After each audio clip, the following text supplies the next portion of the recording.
how to shake off those Sunday night blues, especially right now when lots of days are turning into Groundhog Days.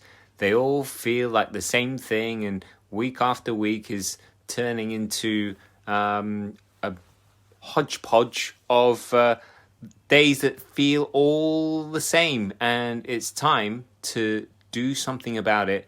And how I recommend shaking off those Sunday night blues is to journal, right?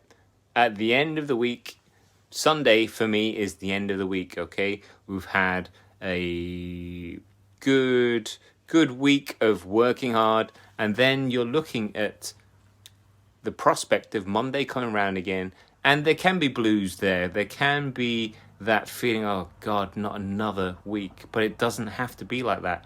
You can take charge and take back control and have a great week by doing some journaling. And what I mean by that is to, one, review and track and measure what went well this week. Because what you track and measure, you can improve, right? So it's one, a good opportunity to have a look at what you've been doing this week, what you achieved, what you enjoyed, and then take stock. Look at what you'd like to do more of. Look at what you would improve on. Look at what you would like to do in the coming week. Plan out the week that is coming ahead so that it's not going to be the exact same thing or feeling as you had at the end of this week, okay? So it all comes down to self-awareness of keeping an eye on everything that you're doing, of taking stock and measuring.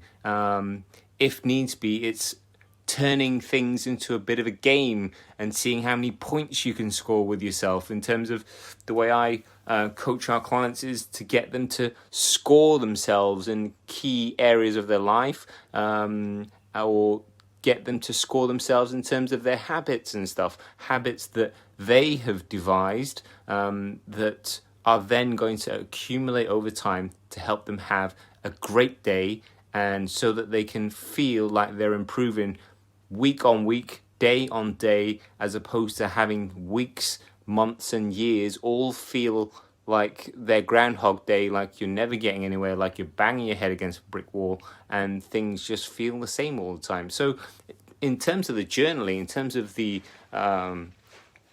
tracking, it's like, it's asking yourself simple questions like, did I improve this week in the areas that I wanted to? If not, what actual steps can I take to make that happen this coming week? It can be as simple as, planning what you're going to do tomorrow, in terms of planning your exercising, in terms of planning the fun stuff you're going to have this week, in terms of planning the key things that you need to get done this week, in terms of planning, just basically planning.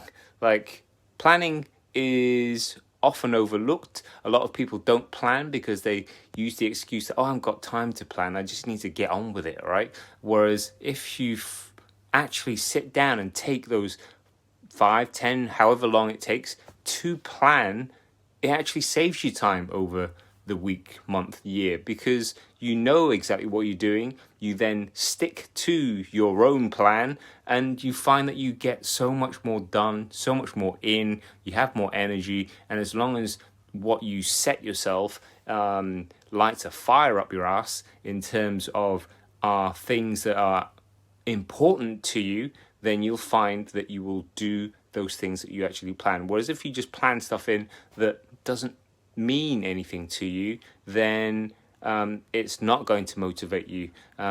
So, surprise, surprise, motivation isn't something that we can really rely on, because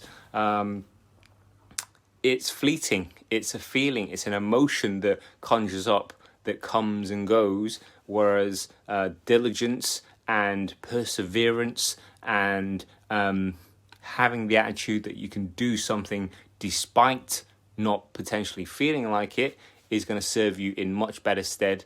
And yeah, motivation will kickstart you, but it's actually what you do that is going to help you to continue moving forward, build that momentum, and build your own motivation. So in terms of how to kick those Sunday blues, my recommendation is to sit down, review your week, plan out, and assess what has happened, what's gone well, and plan out how you're going to attack and take on this week, and think about it in terms of what you get to do this week rather than what you have to do.